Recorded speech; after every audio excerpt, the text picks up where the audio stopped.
Hi, welcome back to my channel. My name is Laura and today I am doing my DEWEY'S 24-hour readathon wrap-up. This happened the last weekend of April, I think it was the 28th, and I was reading from 6 a.m. to 6 a.m. because of where I live. Or I was supposed to. I didn't, of course.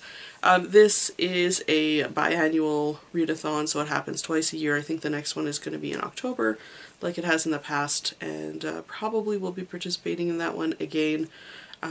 Hopefully. This one was probably my least productive readathon and my least organized readathon, my least planned readathon. So I had made a video or a vlog and I decided it was too boring to post, or at least I found it incredibly boring to watch.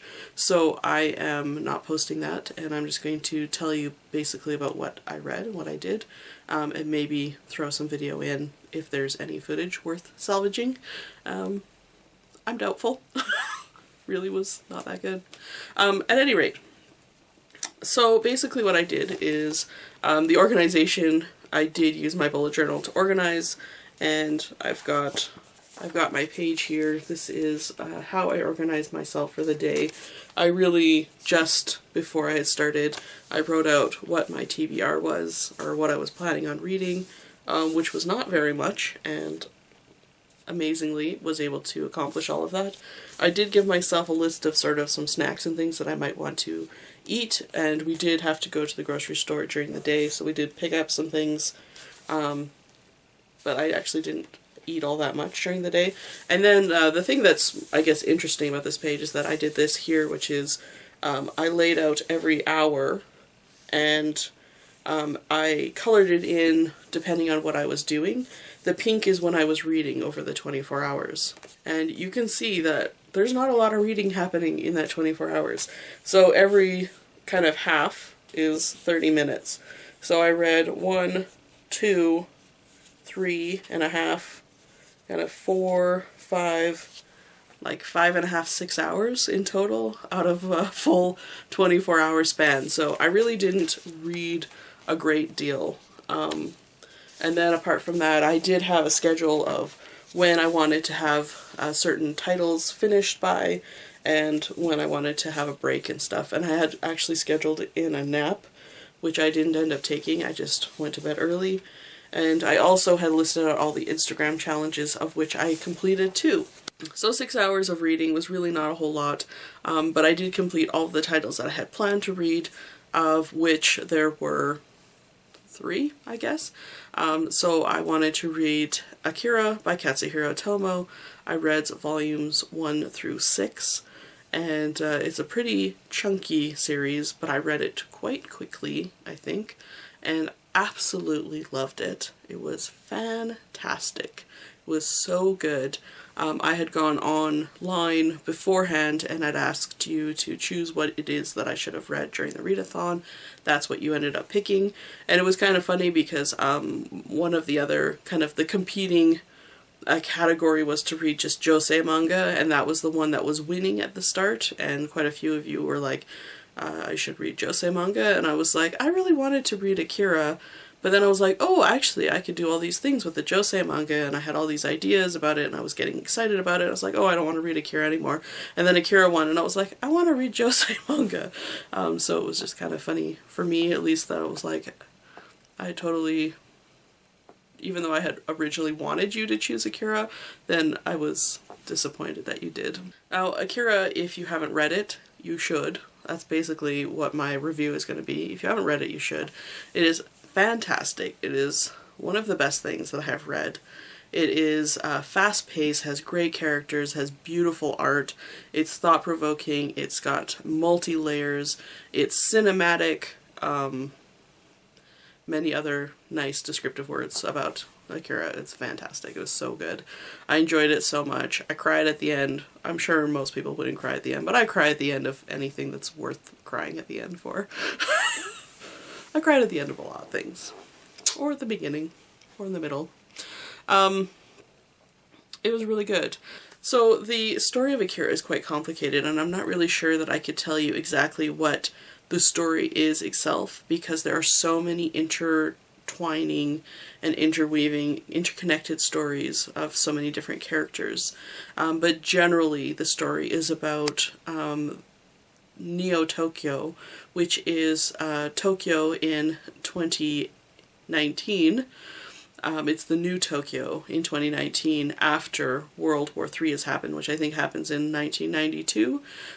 There was a bomb or a nuclear explosion on this particular site in Tokyo, and now in 2020 the Olympics are going to happen in Tokyo, and so they want to erect some buildings and things for the upcoming Olympics, which I thought was totally hilarious and kind of terrifying that there's this interconnection between when the Olympics are happening.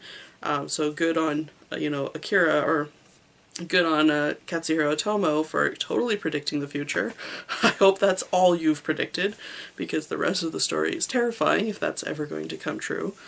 So basically there's this site where during World War III, or sort of the cataclysmic event that started the war, there was a nuclear bomb dropped, and at that site, that is where they want to build these new stadiums and things.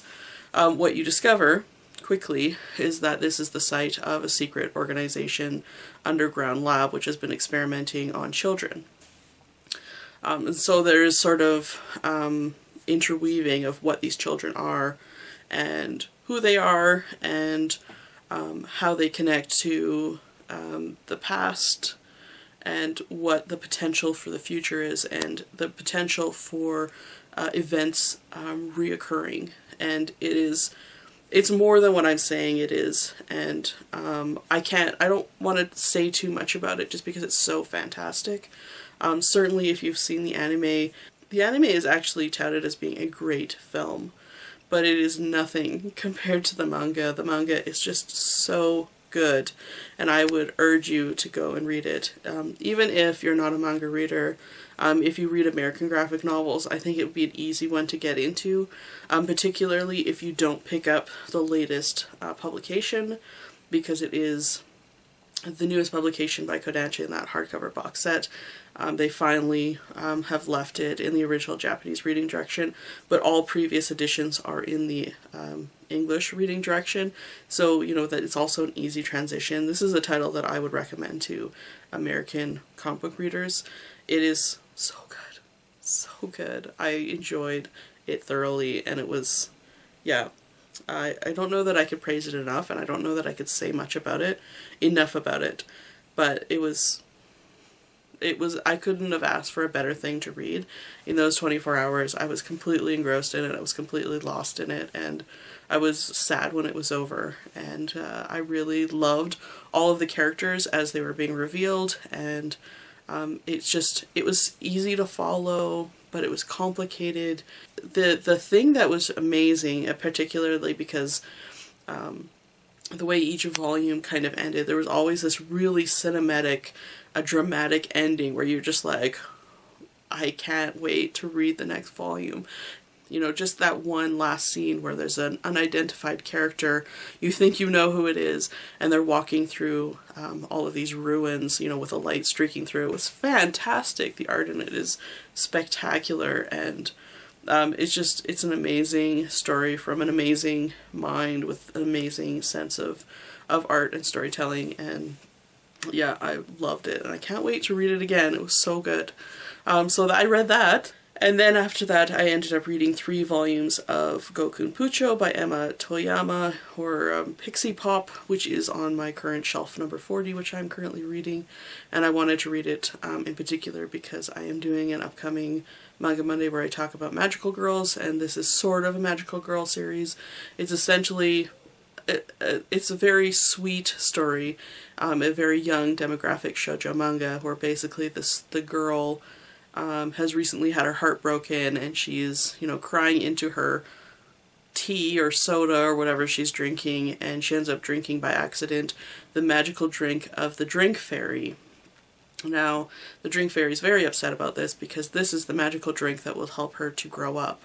And with this girl having drunk it, now she has gained these abilities. So now when she drinks other types of drinks like tea or pop or juice or whatever, she will transform and get some sort of special ability while that drink is sort of in her system.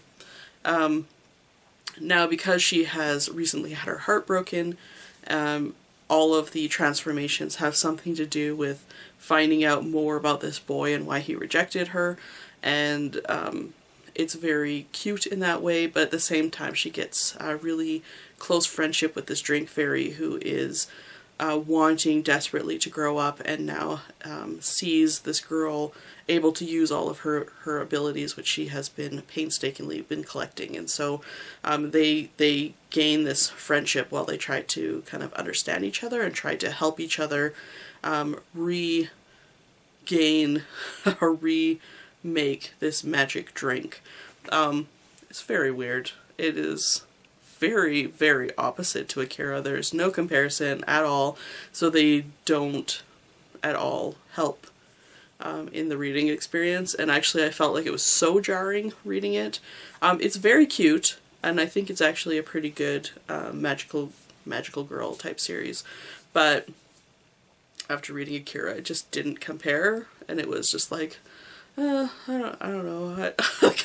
I don't really want to read this. I'd rather go back and read Akira. I just really wanted to read Akira again. So it was okay and it was fine, but it was just, it was fine. And I've read it before, so it wasn't like it was anything new. I read Akira before too, but it's been so long. I think it was just, it was different. So if you're very young and you like something very cute, probably a good series, maybe in your like preteen era, preteen age, that's probably the story for you. So that's basically everything that I read. I did spend a little bit in the last hour or half an hour trying desperately to stay awake while I attempted to read the first volume of Itazuma Kiss. I read half of it. Since then I've read the rest of all 12 volumes and loved it, and I love that series, and it's one of my favorite shoujo manga. But I just couldn't handle being awake any longer, even though I had, you know, started late and had a pretty decent rest. I probably could have napped in the middle somewhere, but so I just went to bed early and it was fine. I read as much as I could in the day, and it's more than I can normally read in a full day, so I was happy enough with that, and really the experience of reading Akira during the day was wonderful. If you haven't read Akira, I definitely think you should go and read it like right now. But if you have read Akira and you haven't read it all in one sitting, you should do that, because it's an amazing experience just reading it straight through and not really taking a break. It's great. Yeah. Anyway, I enjoyed myself. I really, really enjoyed everything that I read, and I had fun participating with my sister, and even though I don't have a vlog really to show for it, it was a good day. The next readathon I think is happening in October, and I probably will participate in that, but I can't promise anything just because of the way my schedule is lately. I am quite busy and it's hard to fit things in right now. So I am just going to continue to read what I can when I can and participate in readathons when I have some time, and hopefully there'll be some cool ones that correspond with my free time, which would be great. So anyway, I enjoyed myself. I thought it was a good day. I really enjoyed going online and seeing what everyone was up to, and you know, checking out people's statuses and watching now everybody's vlogs afterwards, and just you know, the community of so many people reading at exactly the same time. Even if we're reading completely different things, it's just a lot of fun to do it. I would highly recommend that you give DEWEY'S 24-hour readathon a try if it at all sounds like something you would be into doing, and just read whatever you want during the day. Anyway, I think that's it for me. Thank you so much for watching, and I will see you in the next one. Bye for now.